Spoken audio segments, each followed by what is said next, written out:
Жетісу облысының полиция департаменті басшысы Құсайын. Ақжол, сіз көрдіңіз бе жаңа не істегеніңізді? Жаяу жүргізуші ретінде сіз жол жүру ережесін бұздыңыз.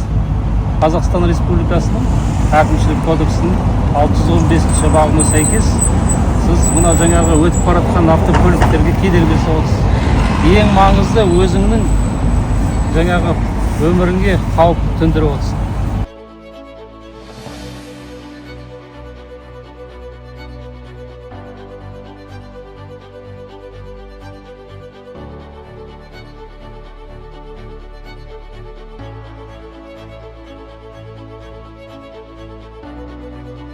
Начальник департамента Хусаинов.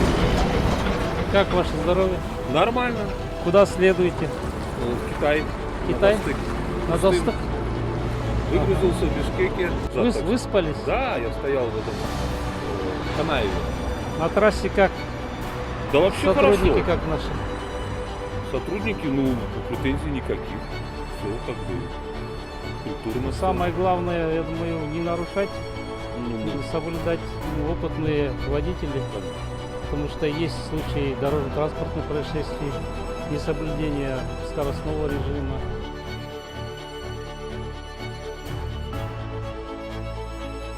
Домой благополучно. Удачи вам. спасибо вам за такое отношение хорошее. До свидания. Полиция департаментінің басшысы Құсайынов. Қалыңыз қалай? Ораза? Қабыл болсын оразаларыңыз. Қайдан келесіздер? Мына ынтымақта. Қайда бара жатсыз? Ауылыма барады. Қай ауыл? Иғаш. Иғаш. Иғаш. Енді ол жақта тау бар ғой, тауда байқаңыз жолды. Ұйқыңыз қанды ма? Оразадан кейін? Иә. Ең бастысы енді жол ережесін бұзбай енді. Сіз жастарға үлгі болуыңыз керек қой. Өкінішке орай жол көлік оқиғалар бар. Жылдамдықты асырып, белгіленбеген орыннан жаңағы өту. Соған енді ескертеміз, сіздерге амандық тілейміз. Осы барам деген жеріңізге аман-есен жетіп, бала-шағаңыз үйде күтіп тұр.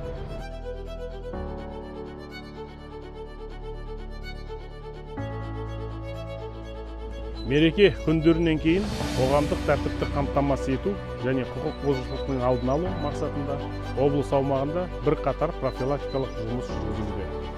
Әрбір учаскелік полиция инспекторы өзіне бекітілген әкімшілік аумақты аралап, қоғамдық тәртіпті сақтауын бақылауда. Қоғамдық орындарда құқық бұзушылықтардың алдын алу жұмыстары күшейтілді. Профилактикалық есепте тұрған азаматтар тексеріліп, олармен түсіндіру және профилактикалық әңгімелер жүргізілуде.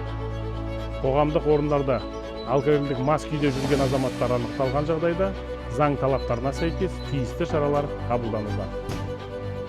Сауда орындары мен ойын-сауық мекемелері тексерілу жүргізіліп жатыр. Алкоголь өнімдерін заңсыз сату фактілері анықтау бойынша жұмыстар анықталуда.